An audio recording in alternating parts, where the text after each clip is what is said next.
Est souvent perçu par le commun des mortels comme une tentative infructueuse après avoir essayé d'accomplir quelque chose. Si la vraie nature de l'échec résidait dans cela, Thomas Edison, l'homme qui a inventé la première ampoule électrique, n'aurait pas allé jusqu'à faire 2000 essais infructueux.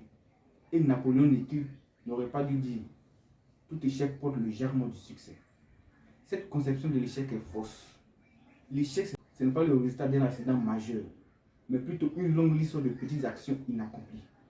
L'échec, ce n'est pas d'agir aujourd'hui et pas se soucier de rien. L'échec tel qu'il décrit une fois survenu lorsque le désastre et la déception totale. Un tel échec conduit inévitablement au désert, là où le succès ne peut plus germer. Si tu as pris ton temps de regarder cette vidéo, c'est que tu vas avoir une conception claire sur ce terme. Alors tu es la bienvenue. Aujourd'hui, je vais te partager 5 causes qui conduisent à cet échec. Si tu te retrouves parmi ces habitudes toxiques, ce n'est pas le moment pour toi de te blâmer, car ici on apprend à changer. Moi-même, j'avais ces habitudes au quotidien. Si j'ai pu les surmonter, toi aussi tu peux le faire. Je suis Noël Conan, étudiant entrepreneur, créateur de contenu sur YouTube. Sans plus tarder, c'est parti. Non, pas si vite. Si tu es nouveau de cette chaîne, je t'invite à t'abonner et activer la cloche de notification pour ne pas louper les prochaines vidéos. La première cause que j'aimerais te partager dans cette vidéo est le manque de confiance en soi. La confiance en soi est définie comme un sentiment intime qui consiste en la faible croyance que ce que l'on entreprend doit réussir. Cette faculté a des vertus extraordinaires. Elle permet de valoriser ses compétences et de s'avouer capable d'accomplir toutes choses. Pour une personne qui n'a pas cette faculté, c'est-à-dire qu'elle manque confiance en elle, aura-tu eu tendance à se sous-estimer en admirant les autres en ces termes? Ah, ce mec est fort, il a pu réaliser ce projet. Cette personne trouve toujours de petites défaillances dans sa vie et se juge incapable de passer à l'action. Cela est dû parfois au fait à la timidité, au doute et l'hésitation. Pour pouvoir surmonter à ce facteur, je t'invite à aller regarder ma vidéo sur les 4 bienfaits de la lecture. Là-bas, je t'explique point par point comment j'ai pu développer la confiance en moi. Le lien de la vidéo se trouve dans la description. Le deuxième virus, pour moi, le plus virulent de l'échec que j'aimerais te partager encore, est de vivre sans un but précis. Vivre sans un but est comme un voyage sans destination. Aujourd'hui, nous avons besoin tous d'une destination finale avant de prendre un chemin pour y aller. Le problème majeur auquel plusieurs sont confrontés est qu'ils n'arrivent pas à définir clairement un but précis. Pendant mes conversations avec mes amis, j'ai l'habitude de leur poser cette question. Quel est votre but? Plusieurs me citent une longue liste d'objectifs qui ne verront jamais le jour. Comment faire pour avoir un but précis dans sa vie? C'est les clés que je vais te partager dans les secondes qui vont suivre. Donc reste jusqu'à la fin. Moi aussi, avant, je n'avais pas un but précis. Je m'engageais dans toutes sortes de directions. Je dirais, j'étais perdu mentalement. Je ne savais pas où j'étais, je ne savais pas où aller non plus. C'est le cas de plusieurs. Ils sont perdus dans leur multitude de directions qui ne peuvent les emmener à bon port, c'est-à-dire à la destination finale. Mais quand j'ai commencé à étudier le monde des affaires, c'est-à-dire le succès, je me suis posé quelques questions, à savoir, si je ne réussis pas à l'école, qu'est-ce que je peux faire d'autre pour honorer le sacrifice de mes parents? Dans quel autre domaine je peux bien exceller au cas où mon plan A est de réussir les études savoir en cours de route? N'ai-je pas moi un génie financier qui va me permettre de vivre la vie de mes rêves? Ouais, souvent il faut se lancer des défis. Après ces nombreuses interrogations, j'ai eu quelques réponses, à savoir, je vais faire des conférences, vivre une vie heureuse, entreprendre de nombreux voyages. Maintenant, j'ai un but précis, une idée claire de ma destination finale. Ensuite, je me suis posé 2 autres questions. La première fut celle-ci. Quel est le talent en moi qui va me permettre d'atteindre ces hauts objectifs? Dans quelle direction dois-je m'engager pour y arriver?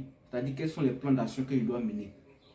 Napoléon Hill a favorisé cette réaction qui m'a apporté quelques réponses avec son fameux catalyseur qui dit « Réfléchissez et devenez riche ».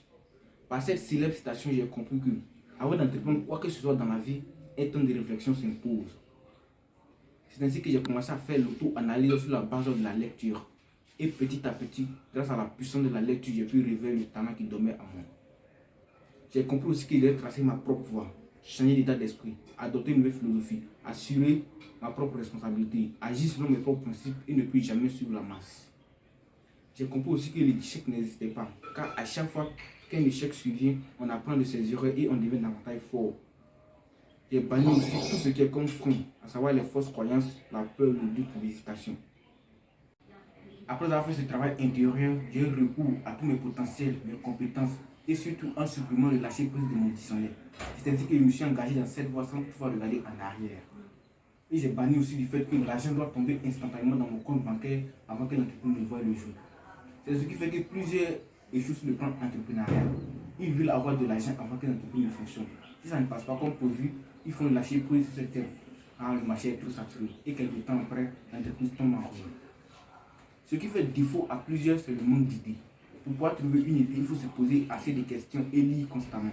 Une fois l'idée trouvée, fais exactement ce même processus. Tu donnes une semaine pour y réfléchir et tu verras les résultats.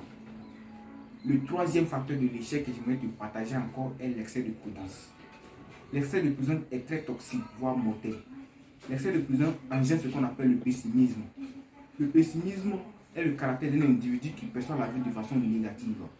Le pessimiste cherche toujours le mauvais côté, l'aspect problématique, le côté difficile. Il cherche toutes les raisons possibles pour justifier que telle chose ne marche pas. Il ne cherche pas les vertus, mais plutôt les fautes. Il pense à l'échec possible et en parle au lieu de se concentrer sur le moyen de réussir. Il se justifie par ses nombreux échecs et oublie qu'il a réussi à faire quelque chose une fois dans sa vie. Telle attitude conduit inévitablement à l'échec total. Pour pouvoir surmonter ce facteur, je t'invite à apprendre de nouveaux enseignements sur comment réussir en lisant les livres sur la réussite. La quatrième cause de l'échec que j'aimerais te partager encore est l'argumement. L'argumement est l'action de remettre au lendemain ce qui aurait dû être fait. Ces personnes qui ont une telle attitude trouvent des excuses, notamment j'ai pas le temps, je suis trop préoccupé, je vais agir quand toutes les opportunités s'ouvriront à moi. Malheureusement, ces bons moments n'arrivent presque pas et cela se solde toujours par un gigantesque gaspillage de temps. Ces personnes se plaignent de leur situation, mais ne veulent rien faire pour la changer. Cela dit parfois qu'elles sont responsables. Elles préfèrent blâmer les autres au lieu de se blâmer elles-mêmes. Elles trouvent des excuses pour accuser les autres. Ah, le gouvernement est pourri, ils sont tous corrompus. Elles ne feraient jamais un chemin vers la réussite, mais préfèrent admirer ceux qui ont réussi, mais sans toutefois se demander comment ils ont fait pour y arriver. La cinquième cause de l'échec que j'aimerais te partager est la peur. La peur, quant à elle, paralyse la raison, tue la confiance en soi, décourage l'initiative, détourne toute concentration vers l'effort, obscurcit la mémoire et engendre l'échec total. Ainsi, nous venons de voir toutes les causes qui produisent l'échec.